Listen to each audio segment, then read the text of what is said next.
บายดีพี่น้อง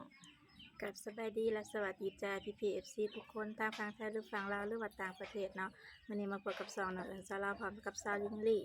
ยิงลี่ว่าสาวลิน กินหอด สาวยิงแฮงพี่ กิน น้อง หอดสยิงแห้งก็เลยชื่อผิด พร้อมกับสาวลินดาเนาะแล้วก็พร้อมกับเขานูจ้อยนำเนาะแต่ว่าเพิ่นยังอยู่ข้างในมื้อนี้พากันมาเฮ็ดน้ำยาขับปุ่นหรือว่าหยังก็นะภาษาลาวเฮาก็สิเอิ้นว่าเฮ็ดขับปุ่นกินเนาะเฮ็ดน้ำขับปุ่นกินถ้าพี่น้องมื้อนี้นะสูตรแปลกเด้อ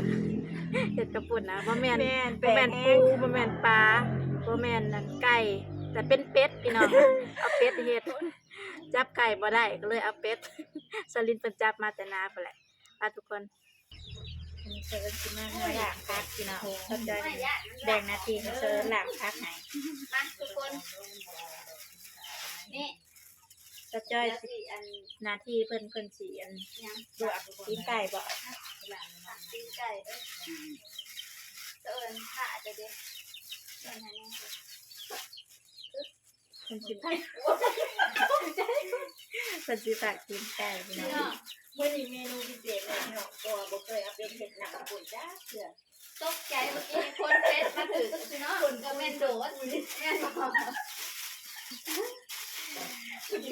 แต่เอาเป็ดเฮ็ดน้ำได้พี่น้องแต่ว่า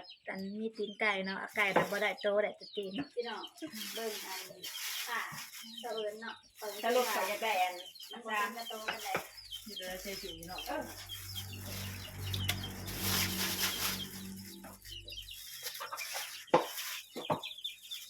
นี่ผักเนาะ สบาย ผักก็สิเป็นผักเสริมแล้วก็ใบหยังก็ส มา ลิ เส ม ริมกล้ามฟู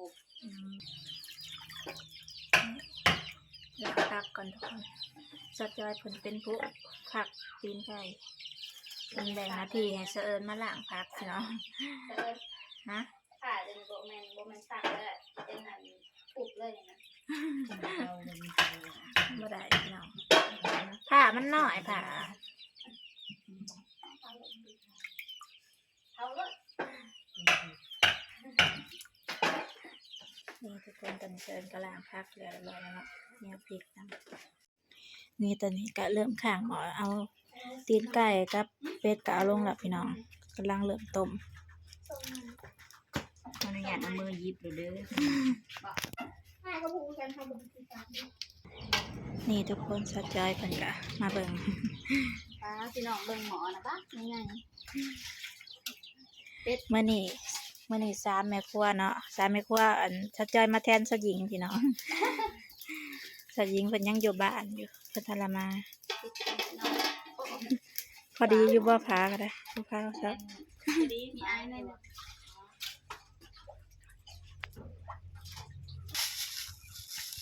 สอกหาหมักถั่วแล้วก็มีให้ซื้ออยู่ตลาดเนาะ สะจอยเพิ่นก็กำลังสิทำกระเทียมกับให้ทอดินใส่กันพี่น้อง ใส่ในถั่วดินนี่เอาสูตรมาจอยเด้อชิมก่อนเด้อมันกรอบ กรอบมันอร่อยมากน้ำเค็มน้อยก่อน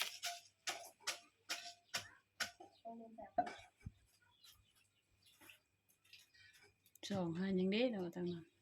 ให้เนียวเสียงให้เนียวข้าวเก็บฝากพักนิด ใส่กระตุกขนาด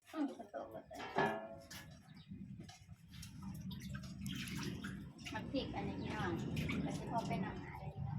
เอาโบเน่นหน้าตาสวยงามแต่โบเน่นกินออกมาได้แซ่บขนาดว่าให้แม่ค่ะเอารสดีหายได้นะยังลืมแม่ค่ะก็ได้เพราะว่าซื้อเครื่องมาคนร้ายยังซื้อหันเดียวเลยนะ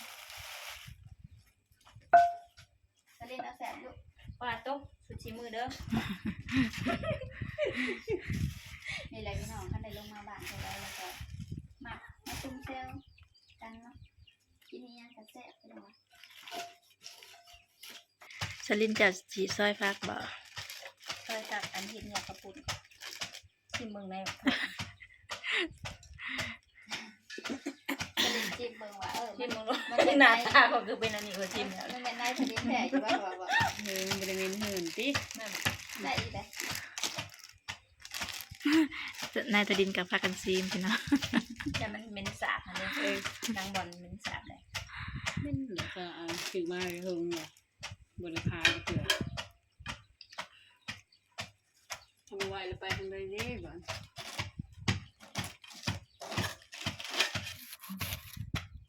เอามาดูผักเสริมเซมดิอันเด็ดมันเสริม โทรมาถามสลินเนาะสลินกะเบิ่งมาโลดใช่ปะไม่ใช่กับโบแน่ใจว่าสิเอายังไงเนาะเพื่อน ซอยเนี่ย พวกนี้มาปีเนาะ เนี่ย ใช่ได้ ก็มีผักเสริมนำเนาะพี่น้องเด็ดผักเสริม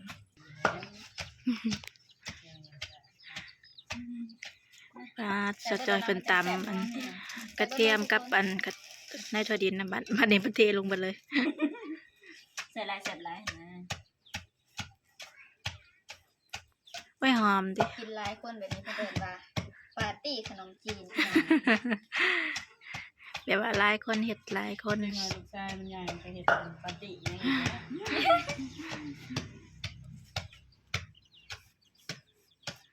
โอ้ย พี่น้องกลับแกงที่กินออกไปออกกำลังกายแหละ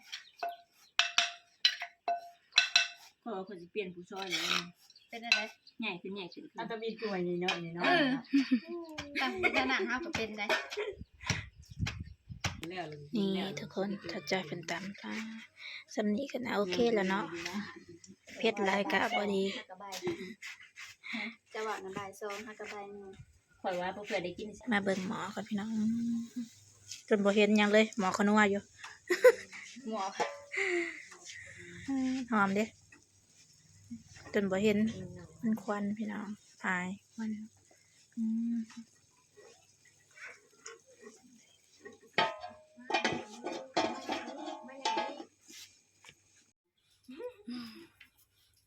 เกี่ยวเขาไม่ได้ปุ๊บปนปุ๊บนั่นเนาะ ปีนี้สาหัสเนาะเดี๋ยวเขา แต่หลายอยู่บ่ ใกล้แต่อันบริเวณหน้าดำหน้าหวานได้เนาะโอ้ย แต่ก็คุ้มเนาะเฮาบ่ได้ เตรียมสิใส่น้ำข้าวปุ้น สลินกะบ้านเนาะบ้านปีนี้ได้ประมาณ100ป้ายปกติแล้วได้200ป้ายสอบเด้ลูกแฮงแต่ก็บ่เป็นหยังแต่ก็บ่ลูกดอกเพราะว่าเฮาบ่ได้ดำเด้คันดำบางทีเฮาก็ต้องได้จ้างคนแน่เนาะแม่แล้วก็จ้างคน พี่น้าเอาจากเดิมมาแน่ อะไรพี่น้องคือเป็นสั้นๆ อยู่แห้งแล้ว ถ้าต้องต้มไปเปื่อยกันบ่ กะซ้ำสินสีไก่แล้วก็เอาเลยเนาะ ให้เริ่มหิวๆแล้วก็มีอันนี้สิเป็นอัน เป็นจังไดกะว่าสิกได้แล้วบ่สะใจสินเป็ดนะ จะมาค่ะเฟซนี้มันสิแบบมันสิยักกว่าไป เราเป็ดกันยังอ่อนอยู่ยังน้อยอยู่เป็ดนะคนบ่ทันละพงชุดบ่ แม่ ฟาดพี่น้องผักกับกะหัวกะหล่ำหัวหนึ่งหัวปักใหญ่นี่จนเต็มกระตุก แจ็คเสียงเขาว่า นี่ทุกคน ตอนนี้ก็น่าสิพอสีกได้แล้วเนาะ พอสิเจ้าก็สิตาก็แต่ตอนเป็ดทุกคนตอนเป็ดที่เอาสิอันเอาเนี่ยคนมาตำเนาะตีนมันเขาก็จะบ่ได้ตากเอาแต่แบบให้มันเย็นใช่พี่น้องถ้าบ่มีเวลาตุนเพราะว่าเริ่มหิวข้าวแล้วทุกคน มันเนาะ มันแห้งเนาะ อันนี้แหละสิเสียเปิดพวกไก่อีกแล้ว หนังมันคือสิแบบนัวแห้งโอ้พี่น้องโอยมันโอ้แม่ ไปเบิ่งคักแล้วสิได้กินนี่ น้องตีนไก่ก็คือว่าลายแห้งอยู่อันเนี่ยเพื่อนก็อารมณ์ตัง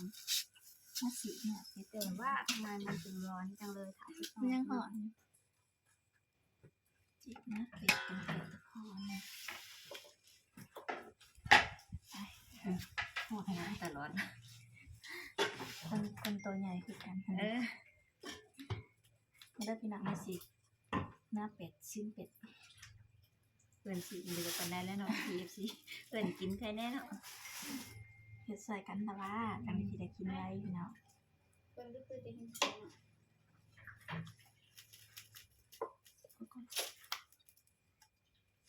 บันดู ว่าสิสีเอาบ่ได้จ้ะพี่น้องเอามีดซอยเอาสีได้แต่ว่าแบบว่าตอนจำพอดีให้เอามีดซอยอีกเทื่อ เฮ็ดใหญ่ให้ดูฮะ นี่ไงว่ามันยังหยาบอยู่บ่คือไก่เนาะ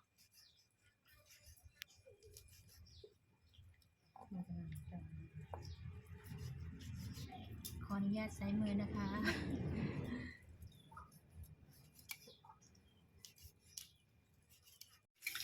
สั่นกระจอยตอนนี้เพิ่นสิพัดอันนี้เครื่องแล้วพี่น้องเครื่องหอมแล้ว พัดน้ำหนาข้าวปุ้นเนาะเพิ่นก่อนเพิ่นสิพัดกระถอกน้ำมันเดือดลงก่อน ใช่แก้ให้น้องหน่อยจ้ะเดี๋ยวไปอ่ะ กะทิ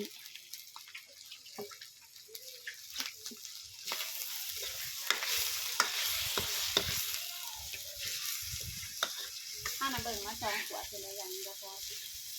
ได้เบิดลูก ถ้าเปิดไม่อีกนะ นะ แห้งขวดจนแห้งแบบใส่กะทิร้ายให้หอม นี่ผัดไปผัดไปคั่วผัดจับน้ำเด้อหมอเด้อ อย่ามันความ ขวดแห้งนี่นะใส่หัวเงินบ่ได้กิน ตามด้วยขวดที่2พี่น้องกะทิกล่องนึงบ่พอแบบเอาแบบนำกระปุ่นแบบน้ำกะทิหลายๆเลยนะมันแซ่บ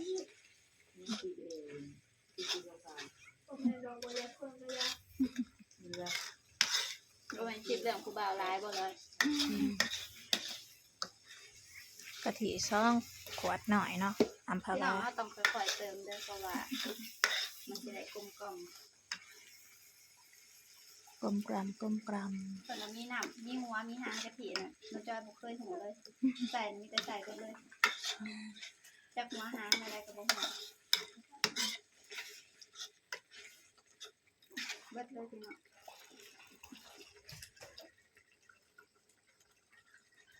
สิแซ่บน้ำหนำกะทินี่เด้อพี่น้องมันสิหอมมัน ไปนะพี่น้องขวดบุกๆแล้วตอนนี้ซอสจ้อยเพิ่นก็ตำ จะใส่ส น้ำห ลิ นาน เพิ่น ใส่แล้ว ซิมเนาะบางทีแบบ น้ำหนา เอา ใส่ กินกับข้าวปุ้นแล้วต้องเอาแบบ ชีคนๆ สีข้นๆจักหน่อยอ่ะสลินซิม ซิม เติมหนังไปเมื่อกี้บ่ทันได้เติมยังใส่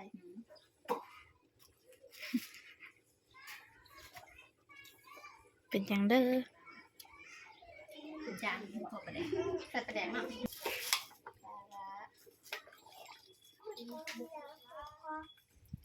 สงสัยสลินเพิ่นก็กินเค็มเติบคิดว่า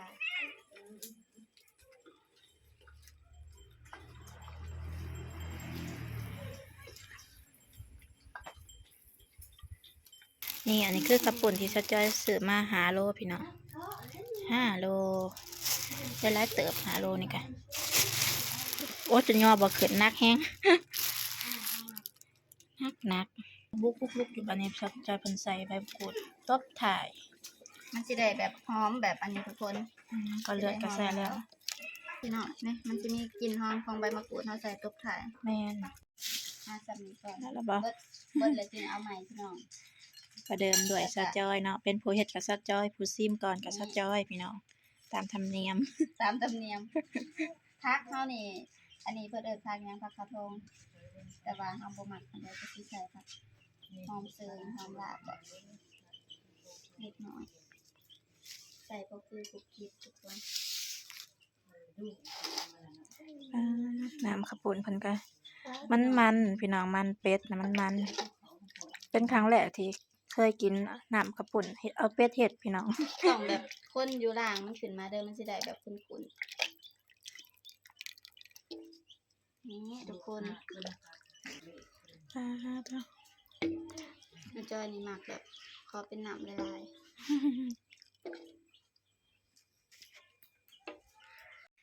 นี่กำลังตักสู่กันกินพี่น้อง หลายคน ยิ่งพี่น้อง บ่ มา ค่อยมักปานใดพี่น้อง ห่อนเนาะ ยังร้อนอยู่ ได้กินกับปุ่นแล้วต้องกะปินะ เอาคือกันมาเถอะกูเปียกไปยุคนั้นเลยเอา เอา เอา บ่เนาะเปลี่ยนกัน หัวจะใช้หัว นี่ ละ คือมันเอาบ่มึง มัน สะจอยน่ะเพิ่นมาหลักหลีกินผู้เดียวอยู่พี่ มาเด้อทุกคนมาเด้อ บ่ว่า เปิดมาเย็นๆแล้ว เป็นจังได สองโป้แซ่บแฮง มาเด้อพี่น้องกินข้าวปุ้นนำกันเด้อสูตรสะจอยเนาะเอาเป็ดเฮ็ด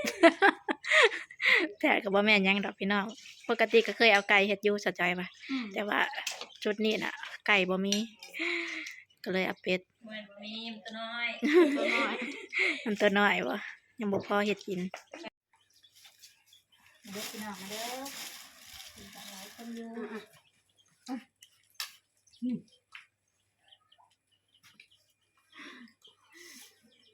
ย่างอยู่ในหอบหนึ่ง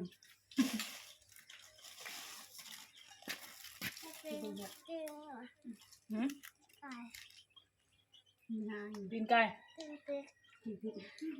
บอกเลยที่หนังมันว่าติ่งทิศนั้นเอามาเด้อพี่น้องเด้อ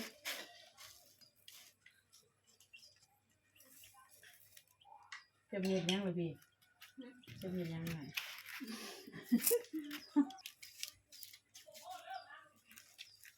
ว่าที่เหลือพวกบ้านไม่เนี่ย เสือทุกแค่บ่ แทนให้พวกมัน ปันกันเท่าไหร่พี่ดูสิ อยู่ใช้ใหญ่ๆฮะนี่พี่แข็งมาแล้วบ่ยังอยู่ชมหน่วยทั่วน้อยนะเนี่ยนี่ มามา ก็คิดได้หลายได้เพิ่นช่องน่ะกะ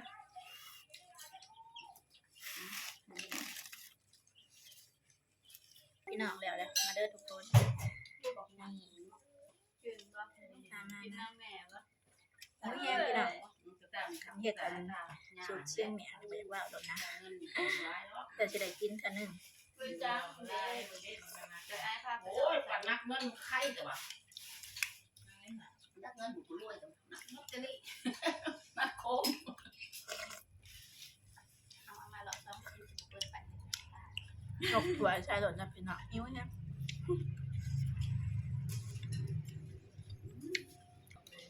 จริงๆก็มีกะปิอยู่นะกินดังหลัง